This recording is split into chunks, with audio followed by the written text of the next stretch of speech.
Nakon što je svojim kolumnama uzdrmala javnost, zvezda show biznisa Jelena Karleuša ne prestaje da intrigira. Ovih dana u štampanim medijima dominiraju naslovi tipa "Puklo prijateljstvo Cece i Lukasa zbog Karleuše". Na koncertu Ace Lukasa se pojavila u haljini koja više otkriva nego što skriva. Nakon što je prestala sa pisanjem kolumne, svima poručuje da joj je žao jer je nekim drugim estradnim umetnicama dala ideju. Ali krenimo redom. Imala si jako interesantnu haljinu. Onaj prvi dan, da.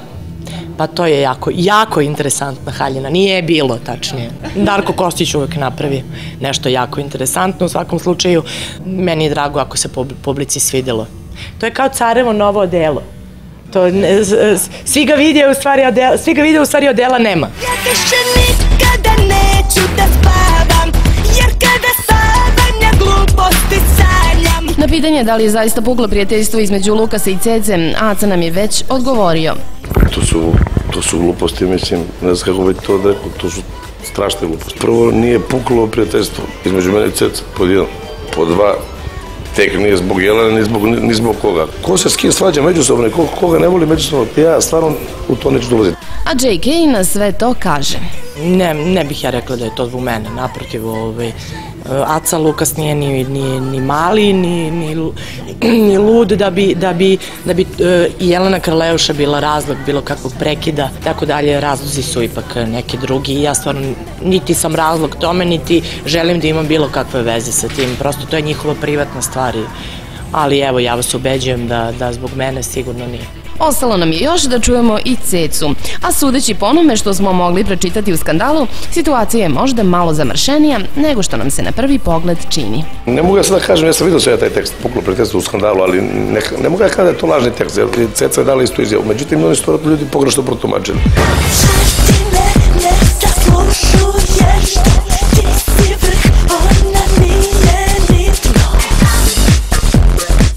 Ja sam u onom taboru u kome je jako žao što si prekinula da pišeš kolumnu i zbog čega se to dogodilo? Pa, kolumna je izazvala jedan pravi mali kulturološki zemljotres koji niko nije očekivao, moram da priznam, i što je najbitnije, nisam ni ja očekivala. Desilo se šta se desilo. Ja sam prestala samo zato što sam dovoljno pametna da znam da bolje od ovog ne mogu, da se bolje od ovog sigurno neće desiti i možda je najpametnije prestati kada je najbolje. Eto, to je razlog. Ja nisam političar, ipak želim da se bavim muzikom. Ako ikad budem osetila opet potrebu da pišem, prosto tu je Kurir, tu su moji prijatelji iz Kurira i nema razloga da opet ne pišem, ali za sada se bavim novom pesmom uskoro i novim snimanjem novog albuma i sad malo muzika. Pre 2 dana u jednim dnevnim novinama osvanula je nova kolumna.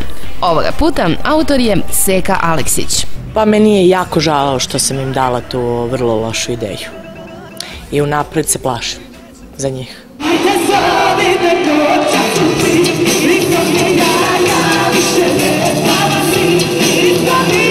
A za sve one Novosađane koji željno očekuju njen veliki koncert u Novom Sadu, Jelena kaže. Ovo će biti inače prvi put da ja nastupam pred novosadskom publikom i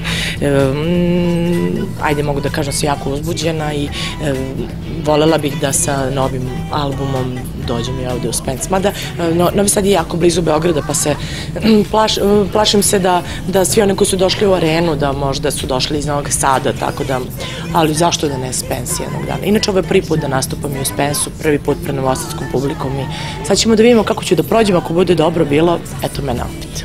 A nakon fantastične reakcije Novosađana na njen izlazak na scenu, sigurni smo da ćemo Jelenu uskoro videti ponovo na bini. I to baš u Novom Sadu.